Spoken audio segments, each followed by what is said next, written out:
नोकरी नोकरी नोकरी याच्या पलीकडे काही नाही. मराठी माणसाला व्यापार जमत नाही, मराठी माणूस उद्योगात यशस्वी होत नाही. आम्ही आराम करायला शिकलो. सरकारी नोकरीचं बरं असतं, एकदा चिकटलं की डायरेक्ट रिटायरमेंट. ची आसपासचेच लोक सांगतात की अवकात काय तेरा, जमणार आहे का, होणार आहे का, त्याचं काय झालं माहित नाही का. समस्या प्रत्येक छोटीच असते, आम्ही तिला मोठं करून पाहत असतो. थॉमस लिप्टन तुम्हाला माहिती असेल, चहाच्या व्यवसायामध्ये उतरला. या थॉमस लिप्टन पुढे प्रश्न पडला. एकतर नवीन चहाचा व्यवसाय टाकलाय, त्यात एकतर धंद्यात आधीच खोटी झालीये, आणि आता हा बाबा म्हणतोय सगळा माल उचलून समुद्रात टाका, म्हणजे मेलोच. तुम्ही गरीब आहे ना, अरे उत्तम, ही तुम्हाला श्रीमंत होण्यासाठी मिळालेली सर्वोत्तम देणगी आहे. जगात त्यांच्या तोडीचा दुसरा योद्धा नाही. जगातल्या सर्वोत्तम योद्ध्यांचा शिवाजी महाराजांनी पराभव केला आहे. तर स्वतःच्या पायावर उभा राहा. नोकरी करतो, उद्या काढून टाकलं तर. आम्ही इतरांकडे नोकऱ्या मागणारे का होतो, आम्ही का नोकऱ्या देणारे होत नाही. तुमच्याकडे पैसे नसले तरी हरकत नाही, महाराजांकडे काय होतं. नोकरी नोकरी नोकरी याच्या पलीकडे काही नाही. अफाट जग आहे सगळं. तुम्ही व्यवसायात यशस्वी होऊ शकता, तुम्ही उद्योगात यशस्वी होऊ शकता, पण अडचण काय आहे. आमच्याकडे पहिल्यापासून एक नियम घालून दिलाय. उत्तम नोकरी, मध्यम व्यापार आणि कनिष्ठ शेती. उद्योगाचा यात संबंधच नाही. तो करूच नाही, ते आपलं कामच नाही. मराठी माणसाला व्यापार जमत नाही, मराठी माणूस उद्योगात यशस्वी होत नाही, या मानसिकतेखाली आम्ही सतत दबतो आहोत. 350 वर्षापूर्वी छत्रपती शिवाजी महाराजांची जहाज युरोप, इराण, तुर्कस्तानला, मस्कतला व्यापार करायला जायची. मराठी माणूस व्यापार करत होता, मराठी माणूस उद्योगात होता, मराठी माणूस व्यवसायामध्ये होता. आम्ही ते विसरलो. आमची अडचण काय झाली आहे, आम्ही निवांत राहायला शिकलो आहे, आम्ही आराम करायला शिकलो आहे. सरकारी नोकरीचं बरं असतं, एकदा चिकटलं की डायरेक्ट रिटायरमेंटच. आधेमध्ये कटकट नाही. 11 ते 5 काम, ठरलेला पगार, निवृत्तीनंतर पेन्शन, आणि पोराला आपल्याच जागेवर चिटकवायचं. विषय मिटला, आयुष्य सेट. आम्ही संकुचित मनोवृत्तीनं जगत राहतो. अधिक काही मिळवावं, अधिक काही करावं, ही अधिकची भावना आमच्यात नाही. ही आमची सगळ्यात मोठी अडचण आहे. हा सगळ्यात मोठा विषय आमच्यात आहे. आणि त्याच्याही पेक्षा जर वेगळं काही करायचं झालं तर आमचे आसपासचेच लोक सांगतात, जमणार आहे का, होणार आहे का, त्याचं काय झालं माहित नाही का. मी पहिली गोष्ट सांगतो, ही नकारात्मकता पेरणाऱ्यांच्या कोशातनं पहिल्यांदा स्वतःला बाजूला करा. SPI अकॅडमीत या, इथं सगळे सकारात्मक ऊर्जा पेरणारी लोक आहेत, तुमचा उत्साह वाढवणारी लोक आहेत, तुम्हाला प्रोत्साहन देणारी लोक आहेत. हे सगळ्यात महत्वाचं आहे. माणसं यशापेक्षा अपयशाचीच भीती जास्त घालतात कुठल्याही नव्या क्षेत्रात उतरायचं झालं तर. आमची सगळ्यात मोठी अडचण आहे. एक जण दुःखी होता, निराश होता, सतत संकट, सतत अडचणी, सतत प्रश्न. एका साधूकडे गेला, मला म्हटलं सुखाचा मंत्र द्या हो, सुखाचा काहीतरी मार्ग सांगा. रोज कटकटी, रोज प्रश्न, रोज समस्या, रोज अडचणी, काही ना काही आहेच. साधू म्हटले, तुला मी सुखाचा मंत्र देतो, फक्त माझं छोटंसं काम करायचं. म्हणे काय. म्हणे शेजारी माझे सगळे उंट ओळीनं बांधलेत, आज रात्रीचा या उंटांना पहारा दे. ज्या क्षणी सगळे उंट झोपलेले तुला दिसतील किंवा बसलेले दिसतील, त्या क्षणी तू माझ्याकडे ये, मी तुला सुखाचा मंत्र देतो. त्याला म्हटलं एवढं सोपं काम, तयार आहे. तो लगेच त्या उंटाकडे गेला, रात्रभर पहारा द्यायला लागला. त्याला वाटलं की काही काही लोक 10ला झोपतात, काही 11ला, काही 12ला, पण 1 वाजेपर्यंत सगळे गाढ होतीलच ना. 1-2 तास थांबावं लागेल. पण 9 वाजले, 10 वाजले, 11 वाजले, 12 वाजले, उंट जागेच. नंतर त्याच्या असं लक्षात आलं, एक बसला की दुसरा उठून उभा राहायचा. आता हा बसेल म्हणून वाट बघावी, तो बसला तोपर्यंत तिसरा उठून उभा राहायचा. आता तिसरा थोड्या वेळात बसेल, तो बसला तोपर्यंत चौथा. अख्खी रात्र त्यातच गेली. सकाळी साधू त्याच्याकडे गेला, काय रे तू आला नाही सुखाचा मंत्र मागायला. अहो म्हटलं, तुम्ही काय सांगितलेलं, ज्या क्षणी हे सगळे उंट एका वेळी बसतील किंवा झोपतील त्यावेळी माझ्याकडे ये. रात्रभर थकून गेलो, टक्का जागा आहे, अशी वेळच आली नाही की ज्या क्षणी सगळे उंट बसलेत किंवा झोपलेत, एक बसला की दुसरा उठतोच आहे. साधूंनी सांगितलं, बाळा आयुष्याचं नेमकं असंच आहे. एक संकट संपलं की दुसरं आपोआप उठून उभा राहत असतं. ही मालिका अखंडपणे चालू असते. सुखाचा मंत्र म्हणजे नेमकं काय? या संकटावर मात करत विजयाची वरमाला स्वतःच्या गळ्यात घालून घेणं आणि नव्या आव्हानाचा मुकाबला करण्यासाठी पुन्हा स्वतःला सज्ज करणं, ही प्रक्रिया जी आहे ना, ती खऱ्या अर्थानं जिवंतपणाचं लक्षण आहे. आणि हेच तर सगळ्यात मोठं यश आहे. हा सगळ्यात मोठा भाग आहे. संकट येतच राहणार आहेत. संकटांची भीती बाळगून तू जर पाऊलच पुढे टाकायचं नाही ठरवलं तर तुझ्या हातून आयुष्यात काही होणार नाही. ही सगळ्यात अडचणीची गोष्ट आहे. एकाला सांगितलं 3 किलोमीटर जायचं आहे, रात्रीचा तेवढा प्रवास कर आणि उजेडासाठी हा कंदील घे. त्यांनी कंदील हातात घेतला. दुसऱ्या दिवशी सकाळी आला तर तो कंदील घेतलेला माणूस आहे तिथंच. अरे काय झालं, तू गेला नाहीस का? म्हटला जाऊ कसा? या कंदिलाचा प्रकाश फक्त पावलापुरताच पडतोय, अंतर तर 3 किलोमीटर गाठायचं आहे. तू म्हटला वेड्या माणसा, पाऊल तर उचल, प्रकाश तुझ्या बरोबर आपोआप येत राहील. आमची अडचण काय आहे? आम्ही पाऊलच उचलत नाही. मग एवढासा प्रकाश आहे, कसा पुरायचा? मला तर सड. अरे तू का काळजी करतो? प्रश्न साधे साधे असतात. आम्ही त्यात स्वतःला इतकं अडकून ठेवतो. समस्या छोटी का मोठी हे समस्या ठरवत नाही, ते आपण ठरवत असतो. तुमची मानसिकता काय आहे त्याच्याकडे पाहण्याची, तुमची दृष्टी काय आहे त्याच्याकडे पाहण्याची, तुमची दृष्टी ठरवत असते. समस्या प्रत्येक छोटीच असते, आम्ही तिला मोठं करून पाहत असतो. चुटकी सरशी सुटली की छोटी आणि सुटली नाही की मोठी. नाही, समस्या ठरवतच नाही. थॉमस लिप्टन तुम्हाला माहिती असेल, चहाच्या व्यवसायामध्ये उतरले. धंद्यात प्रचंड नुकसान झालं, पण त्यांनी ठरवलं उतरलोय ना, सोडणार नाही.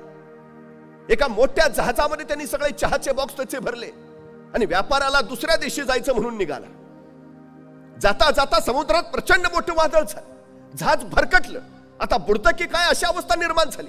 तेव्हा जहाजाच्या कॅप्टननी सांगितलं, जहाजात जे जड सगळं आहे ते जड सामान पटकन उचलून समुद्रात फेकून द्या, नाहीतर आपण बुडलोच. तेवढा एकच मार्ग आहे वाचण्याचा. या थॉमस लिप्टन पुढे प्रश्न पडला. एकतर नवीन चहाचा व्यवसाय टाकलाय, त्यात एकतर धंद्यात आधीच खोटी झालीये, आणि आता हा बाबा म्हणतोय सगळा माल उचलून समुद्रात टाका, म्हणजे मेलोच. दुसरा कुणी असता तर माल टाकायच्या रीतीनं स्वतःला समुद्रात बुडवून घेतला असतं. उपयोग काय आहे आता? पण त्यांनी त्या संकटात सुद्धा संधी शोधली. बॉक्स फेकावेच लागणार आहेत जीव वाचवायचा असेल तर.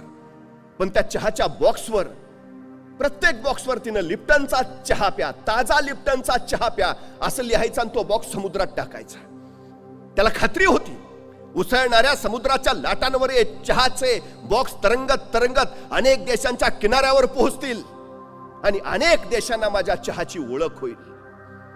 अनेक देशांमध्ये माझा चहा पोहोचेल. हे संकटच मला उद्याची संधी निर्माण करून देईल. आणि ते खरं झालं. वादळ शमलं. त्यांचं जहाज लंडनच्या किनाऱ्यावर लागलं.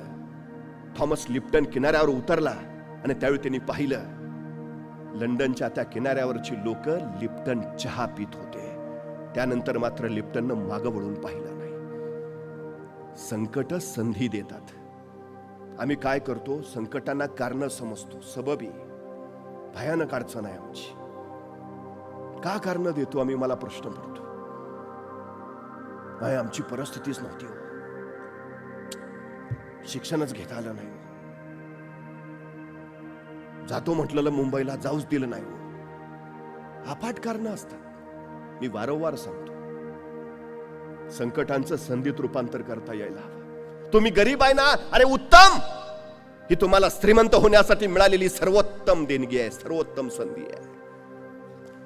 लोक म्हणतात ना जरा मंद आहे, बुद्धी कमी आहे. अरे उत्तम, विद्वान व्हायला मिळालेली ही तुम्हाला सगळ्यात मोठी संधी आहे. यश कुणाला सगळ्यात जास्त मिळतं? जे श्रीमंत आहेत त्यांना नाही, जे गरीब आहेत त्यांना. कारण गरिबांना श्रीमंत व्हायची संधी असते आणि श्रीमंतांना सबबी सांगण्याची संधी मिळते, गरज नसते. मी श्रीमंत असतो तर मग मी एसपी अकॅडमीला लगेच प्रवेश घेतला असता. वेडायस. ज्या अवस्थेत तू आहेस ना, ज्या परिस्थितीत तू आहेस, त्या परिस्थितीतनं वर काढायला तुला हीच उत्तम संधी आहे. संकटांना संधी का नाही मानत आम्ही? सगळ्यात महत्वाचा विषय आहे. शत्रू आले,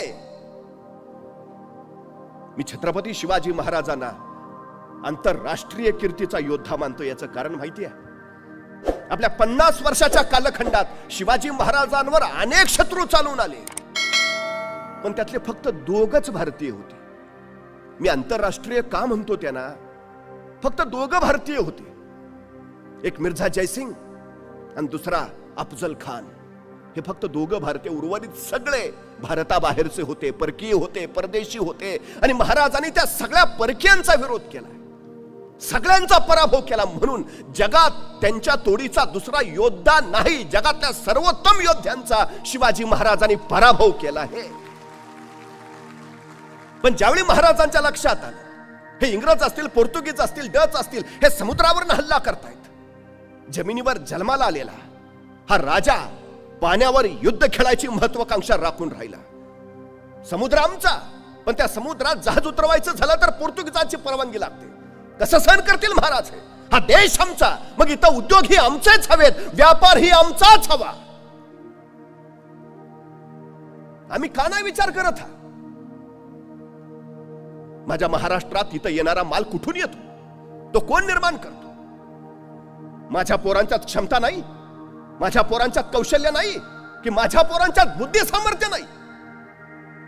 परक्याने व्यापारी म्हणून यावं आणि राज्यकर्ते बनावं अशी अवस्था वारंवार का येते? कारण आम्ही फक्त चाकरमानी म्हणून घ्यायला धन्यता मानतो. नोकरी हा आमचा धर्म बनतो. स्वतंत्र काही करावं, नवं काही निर्माण करावं ही जाणीव आमच्यात निर्माण होत नाही. याचा फायदा इतर घेतात, ही सगळ्यात मोठी गोष्ट आहे. रिकाम्या जागा आहेत म्हणून ते येतात. त्या रिकाम्या जागा जर आम्ही भरून टाकल्या तर अडचण काय आहे? समुद्रावर युद्धाची ज्यावेळी वेळ आली त्यावेळी महाराजांनी स्वतःचा आरमार बनवला. कधी भारतीय नौदलात गेला तर नौदलाच्या प्रवेशद्वारावरच लिहिलंय, भारतीय आरमाराचे जनक छत्रपती शिवाजी महाराज. जहाज ती कुठून आणणार? इंग्रजांकडनं विकत घ्यावी लागली. पण इंग्रजांनी उद्या ती देणं बंद केलं तर? जी माणसं स्वतःच्या पायावर उभा असतात त्यांना कोसळण्याचा धोका नसतो. जी माणसं दुसऱ्याच्या खांद्यावर उभा असतात त्यांना सगळ्यात जास्त ढासळण्याचा धोका असतो. उभा राहायचा आहे ना तर स्वतःच्या पायावर उभा राहा. नोकरी करतो, उद्या काढून टाकलं तर?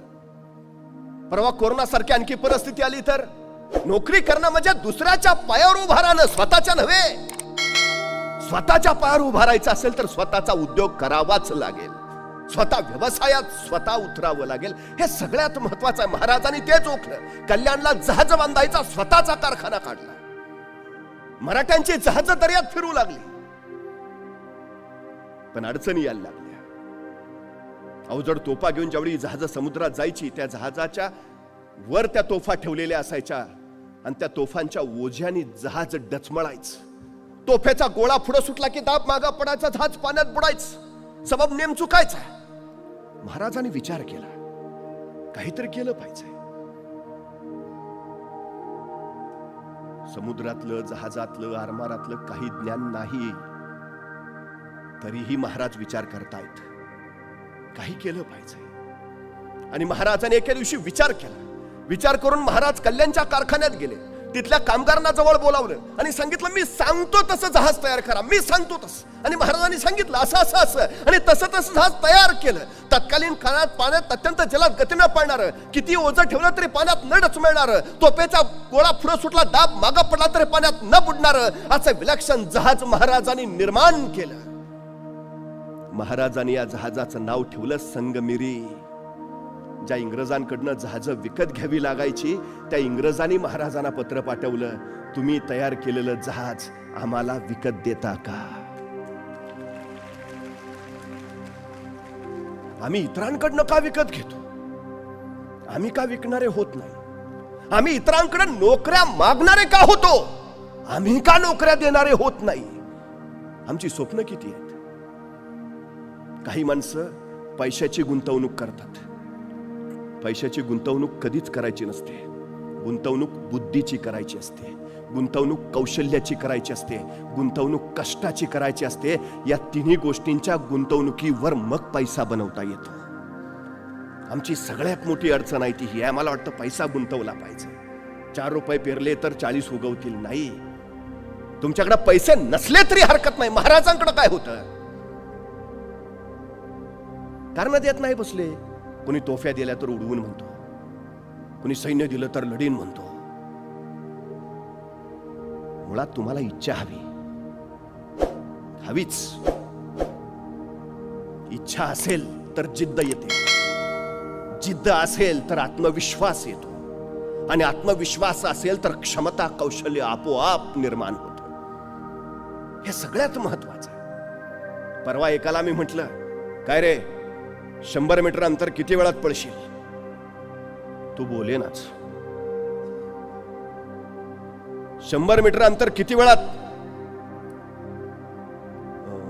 पळायचंय का? अरे हो, किती वेळात पार करशील? 100 मीटर म्हणजे किती?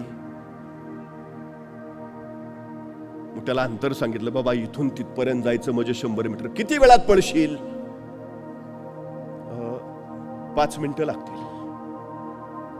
अरे ऑलिम्पिकचं रेकॉर्ड 9 सेकंदाचा आहे. 5 मिनिटं काय सांगतो? 1 मिनिट सांग, 2 मिनिट का 5 मिनिटं? नाही, आपल्याला तेवढाच लागतो. अरे जमेल ना तुला? मला माहिती आहे ना माझं, मला माहिती आहे ना मी किती वेळात. 5 मिनिटं लागतील. अरे प्रयत्न, मला माहिती आहे.